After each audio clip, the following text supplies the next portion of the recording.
तो क्लास अस्सलाम वालेकुम once again I am here. So आज के लेक्चर में हम लोग रिसेप्टर्स इन मैन के बारे में पढ़ेंगे। सो क्लास अगर आप को मैं एक एग्जांपल दूँ कि आपको आप एक जगह बैठे हुए और वहाँ पे बिल्ली भी बैठी हुई है, आप बिल्ली को मारेंगे तो बिल्ली चली जाएगी। तो रिसेप्टर्स एनिमल्स में भी होते हैं, सेंसेस एनिमल्स में भी होती है कि वो सोचें। तो ऐसे रिसेप्टर्स जो एनिमल्स के अंदर भी होते हैं, सोचने की सलाहियत उनको देते हैं। याद रखें कि वो बहुत ज़्यादा ऑब्लिगेटरी होता है। तो अगर आप बिल्ली को आग में फेंकेंगे तो वो आग से दूर ही जाएगी। याद रखें कि आपकी बॉडी में सेंसेस 24 घंटे वॉलेंट्री हो या इनवॉलेंट्री काम कर रहे हैं। वॉलेंट्री और इनवॉलेंट्री कामों का मैंने आपको पहले ही बहुत डिटेल में बता दिया है कि पिछले लेक्चर में, जैसा कि मैंने बोला कि हार्ट बीट, आपका सांस लेने का निज़ाम, आपकी पलकी झपकने का निज़ाम और आपके वो निज़ाम जिस पे आपका ग्रिप और कंट्रोल नहीं हो, उसको हम इनवॉलेंट्री एक्शन कहते हैं। सांस पे आप कहेंगे कि आपका कंट्रोल है, तो किस तरीके से आप कंट्रोल नहीं कर सकते कि आप अपनी सांस 2-3 मिनट के लिए बंद करें। जब आप अपनी सांस को बंद करेंगे तो एक बात याद रखें कि आपकी सांस में एक तरह की अजीब सी टेंडेंसी आ जाएगी, यानी कि आपकी सांस आपको मजबूर करेगी कि आपको सांस लेनी हो। तो इसलिए इस पे कोई ग्रिप, कोई कंट्रोल नहीं होता। तो आपके पास न्यूरॉन्स, नर्व्स पहले से मौजूद होती हैं। तो क्लास में आपको न्यूरॉन्स और नर्व्स के बारे में बताती हूँ। न्यूरॉन्स एक दाने नर्व्स को कहते हैं। नर्व्स और न्यूरॉन दोनों अलग अलग चीज़ें हैं। एक न्यूरॉन, एक नर्व, दोनों नर्व्स जो है न्यूरॉन की बहुत सारे फॉर्म्स को कहते हैं। एक से ज़्यादा न्यूरॉन नर्व्स कहलाते हैं। तो हम रिसेप्टर्स इन मैन के बारे में पढ़ेंगे। Receptors are sensory organs which receive a stimulus. Following are main receptors organ in man. तो क्लास आप लोगों को मैं आज रिसेप्टर्स के बारे में बताऊंगी। तो क्लास रिसेप्टर्स के बारे में ये है कि आपको जो इन्फॉर्मेशन आसपास के माहौल से आ रही होती है उसको हम रिसेप्टर्स कहते हैं। तो क्लास याद रखिएगा कि हम लोग रिसेप्टर्स कहाँ से इंफॉर्मेशन गेट करते हैं। हमारे पास ऑर्गन्स ऑफ आइज है। आपके पास ऑर्गन्स होते हैं, डिफरेंट ऑर्गन्स जो आपको हेल्प करते हैं। Organ of eyes, organ of ears, organ of smell, organ of taste, organ of touch. यानी स्किन आपका एक ऑर्गन है जो आपको टच करने की सलाहियत देता है। ये आपके सेंसेस में आती है। हमारे पास 5 सेंसेस होते हैं। आपकी आँखें, आपके कान जो सुनने में आते हैं, आपकी नोज़ जो स्मेल करने के लिए इस्तेमाल होती है, या आपके टेस्ट बड्स जो ज़बान के ऊपर छोटे छोटे दायरे होते हैं, उनको हम टेस्ट बड्स कहते हैं। ऑर्गन ऑफ टच, आप मैं इस बोर्ड को टच कर रही हूँ या आप अपने एक पेन को टच कर रहे हैं तो आपको महसूस होता है कि हाँ, हमने पेन पकड़ा हुआ है। इसी तरीके से जिनके पास ये सेंसेस नहीं होते वो एबनॉर्मल कहलाते हैं। इसके अलावा हमारे पास ये सारे सेंसेस मौजूद हैं, तो इसका अल्लाह ताला से हमें शुक्र अदा करना चाहिए। तो ये आप बचपन से ही पढ़ते आ रहे हैं। तो एक एक करके ऐसी क्या क्या चीज़ें हैं जो हमारे जिस्म में हमको सुनने और सुनने, टेस्ट करने और परखने की सलाहियत अदा करती है। हम इनको एक एक करके इसी बुक में इसी टाइम पढ़ेंगे। आँखों की देखने की सलाहियत को हम साइट कहते हैं। Eyes are more marvellous of senses organs. They make us aware of various objects around us, nearby, far away. When we see tree, we do not have to touch it or climb it branches in order to know. With normal vision, we can reach so far our eyes can see it, and thus become aware of events and circumstances around us. The eyes are the organs of sight, enabling us to appreciate the shape of color and the movements of object, person around us. For example, एक इंसान यहाँ पे खड़ा हुआ है और यहाँ पे एक दरख्त बना हुआ है। यहाँ से जब वो इंसान इस दरख्त को देखेगा तो उसको पता लग जाएगा कि ये एक दरख्त है, ना कि उसको ये बात कंफर्म करने के लिए उसको ना टच करना है और ना ही उसकी ब्रांचेस पे चढ़ के पता लगाना कि सच में क्या ये दरख्त है कि नहीं। तो हम लोगों के पास टेंडेंसी है कि हम लोग यहाँ पे ये पढ़ने जा रहे हैं कि दरख्त जो है वो नज़र आने वाली चीज़ है और हम लोग इसको बगैर देखे ही बगैर हाथ लगाए ही पहचान सकते कि एक दरख्त है। ये एक ब्लेसिंग है अल्लाह ताला की, जो हमें आँखों के ज़रिए अल्लाह ताला ने अता की हुई है। तो क्लास, अल्लाह ताला की सबसे बड़ी नेमत आँखें हैं, जो आपको इस बात की सलाहियत देती है कि आप आगे सब देख सकें। तो क्लास, जितनी भी दूरी पे ये इंसान खड़ा हो उसको साफ सुथरा सब कुछ नज़र आ रहा है। तो इसी सलाहियत को, देखने की सलाहियत को हम साइट कहते हैं और हम अपनी आँखों की मदद से देखते हैं। तो अब हम स्ट्रक्चर ऑफ आई पढ़ने वाले हैं। तो क्लास, हम एक इंटरनल स्ट्रक्चर ऑफ आईज पढ़ने वाले हैं। जैसे कि आपको पता है हमारी आँखें गोल सी होती हैं और इसके ऊपर एक पर्दा ये अल्लाह ताला ने स्किन का दिया हुआ है। इसके अलावा यहाँ पे पलकें पहले से ही मौजूद होती हैं जो आपको, आपकी आँखों को प्रोटेक्ट करने के काम आती हैं। In order to know how the eyes make us to see things, we have to know about an eye is concerned. It is a relatively small organ, spherical in shape, expected in the formation of portion, transparent regions where bulges out a little in average person. The eye is less than 1 inch, about 2.4 centimeter in diameter. इसके अंदर आई के बारे में बताया है कि ये एक छोटा सा ऑर्गन है। ये एक छोटे से स्मॉल से साइज़ का होता है। इसका साइज़ छोटा होता है और इसके अलावा इसके अंदर बहुत कुछ पाया जाता है। ये एक छोटे साइज़ का ऑर्गन होता है और उसके अंदर ट्रांसपेरेंट यानी बग़ैर नज़र आने वाली एक लेयर मौजूद होती है और इसका साइज़ 2 से 4 इंच का होता है, सेंटीमीटर का होता है। 2.4 सेंटीमीटर तक का होता है। 2 सेंटीमीटर या 4 सेंटीमीटर की एक आँख होती है। आप अपनी आँख को मेजर करके देख सकते हैं। इसका साइज़ 1 इंच से कम, यानी ये एक आँख है तो इसको इस तरीके से अगर नापा जाए तो ये 1 इंच से कम और इस तरह से नापा जाए तो 2 से 4 सेंटीमीटर का होता है। 2.4 सेंटीमीटर 3 सेंटीमीटर के करीब तक होता है। Each eye is located in a bony socket called orbit.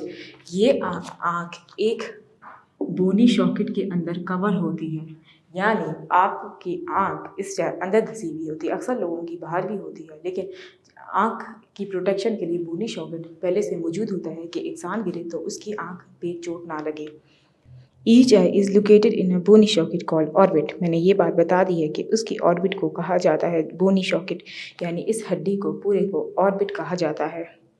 The orbit is formed partially by bones and surround the brain, partially the bones at the upper surface, and socket is also contained the muscle and moves the eyeball, the nerves and blood vessels that supply the eyeballs in front of each eye, and eyelids, the upper and lower, which is acting together as the curtain to shut out the light as the lid separates an eye open in front of torsion called eyeball and exposed.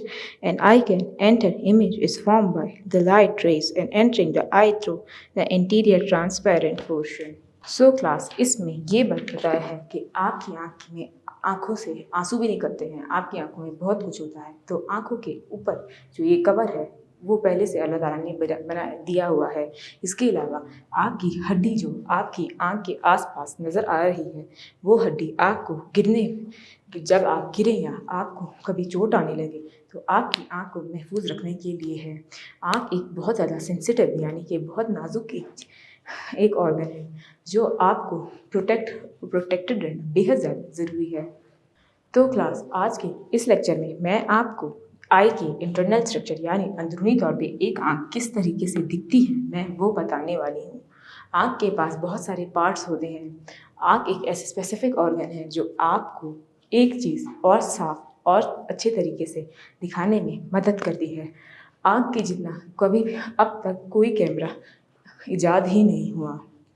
N eye has following parts: cornea, iris, lens, sclerotic layer, chloride layer, retina, blind spot, aqueous chamber, aqueous humor, and vitreous chamber and vitreous humor।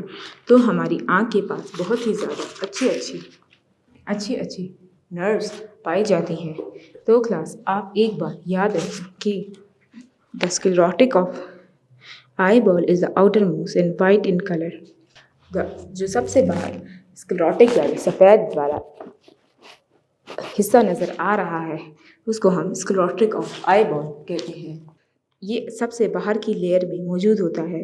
ये सफ़ेद रंग का होता है। ये बहुत ज़्यादा thick और फ्रेम सख्त होता है, स्ट्रेचेबल होता है।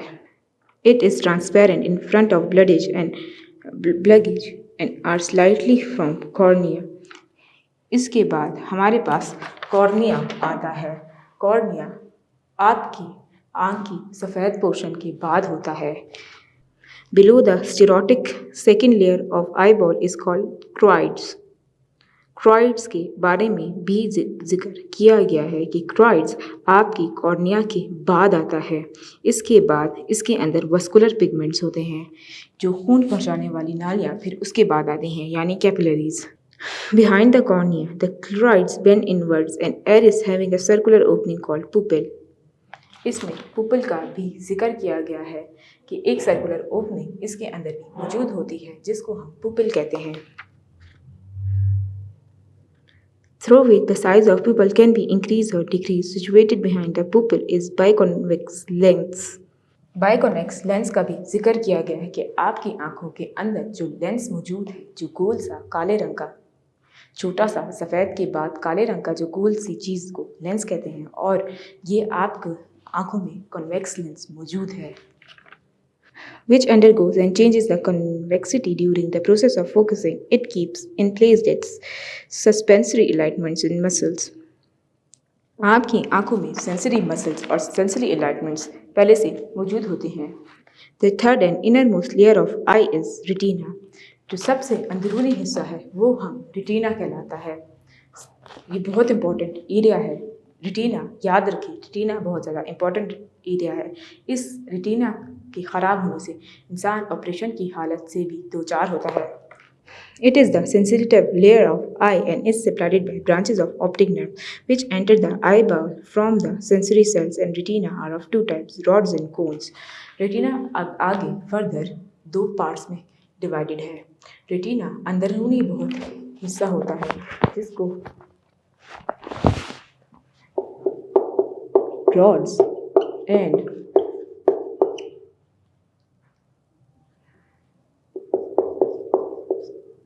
कोन्स में डिवाइड किया गया है। तो class these cells help in the formation of image and retina above the point entry of optic nerve called the blind spot। यहाँ पे ऑप्टिक नर्व्स भी मौजूद होती हैं जिसको हम ब्लाइंड स्पॉट कहते हैं। The cones enable a person to differentiate color।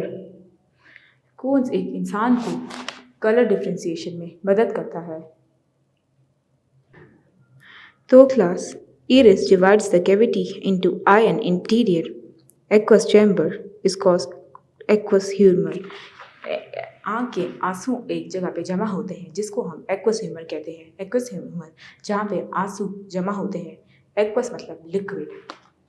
And posterior vitreous chamber which contain transparent direct light vitreous humour. And pupil. इसके बाद विट्रस ह्यूमर और पुपिल मौजूद होता है। पुपिल और विट्रस ह्यूमर में बहुत ज़्यादा जेली लाइक मटेरियल मौजूद होता है जो आंखों को नरम रखने के काम आता है। Less behind, it is the focusing on the clear, sharp image of retina above the blind spot. There are 6 muscles present in the orbit attached to the outer side of sclerotic layer that cause movements of an eye. इसके अंदर ये बात भी बताई गई है कि इसमें 6 मसल्स मौजूद होते हैं जो अटैच होते हैं एक ऑर्बिट के साथ, जो मूवमेंट कॉज करने के काम आते हैं। Shock it tear glands secretion washes the eye. आपके अंदर आँखों में जब आंसू आते हैं प्यास काटते हुए, यकीन रखें कि उस टाइम आपकी आंखों की सफाई हो रही होती है। टेयर एक ऐसे ग्लैंड्स है जब आपके दिल को कुछ तकलीफ पहुंची होती है, आपकी आंखें से आंसू आते हैं जो आपको जवान रखने में काम आते हैं। आंसू आपकी आंखों का बहुत इंपॉर्टेंट पार्ट है जो आपकी आंख को साफ सुथरा रखता है। अब आया image formation. The focusing of light rays coming out the object is passed through the cornea and lens. The light rays are reflected at the point striking the cornea at the parallel to each other. The rays are focused on the lens on retina and special spot called fovea centrales, producing the sharp image. The lens plays the role in changing the convexity and produce enough refraction to addition that produced by cornea and bring the image focus into the clear image on retina. तो class cornea और lens एक दूसरे के सामने मौजूद होते हैं। Cornea और लेंस एक दूसरे के सामने मौजूद होते हैं जब भी कोई इमेज फॉर्म हो रहा होता है तो आंखों के सामने शक्ल बन रही होती है। तो कॉर्निया सामने खड़ी हुई चीज़ को आसानी से देख सकता है। कॉर्निया के पीछे रेटिना मौजूद होता है। रेटिना, कॉर्निया और लेंस तीनों एक दूसरे से कनेक्टेड है। इमेज यहाँ से फॉर्म हो रही है। जो यहाँ पे एक बात याद रखिए, अगर पेन पड़ा है तो पहले कॉर्निया के पास ये बात जाएगी कि एक पेन है, फिर वो लेंस तक लेके जाएगी और लेंस के पीछे रेटिना होता है और रेटिना के पास एक फोविया सेंट्रल्स मौजूद होते हैं जो इमेज फॉर्म करते हैं। इसके अलावा लेंस जो है वो कन्वेक्सिटी यानी कि देखने में मदद करती है। इसके अलावा आंखों को मूव करने का काम भी लेंस से ही पता चलता है कि आप एक वक्त में किस तरफ, इस तरफ या इस तरफ देख रहे हैं। तो आपने यकीनन आप लोगों में अगर कोई स्टूडेंट चश्मा पहनता हो तो आप उनसे एक सवाल करते हैं कि आपकी आंखों की नज़र दूर की तेज़ है या करीब की तेज़ है। तो हम आज नियर और फार साइटनेस के बारे में पढ़ेंगे। इन फार और long sightedness the image is form behind the retina and cornea and lens cannot bend the light enough to focus on retina. Artificial lenses are used to bind incoming light rays before they reach cornea, thus aiding and cornea lenses to focus an image called retina. तो इसमें ये बात बताया है कि cornea जो है अगर किसी की दूर की नज़र कमज़ोर हो तो वो लाइट दूर की तरफ से नहीं सही से पहुंच रही होती। तो इसमें कॉर्निया और रेटिना दोनों इन्वॉल्व होते हैं। रेटिना सही से इमेज नहीं बना रहा होता। तो इसमें ये बात बताई है कि ये थोड़ा सा बाइंड हो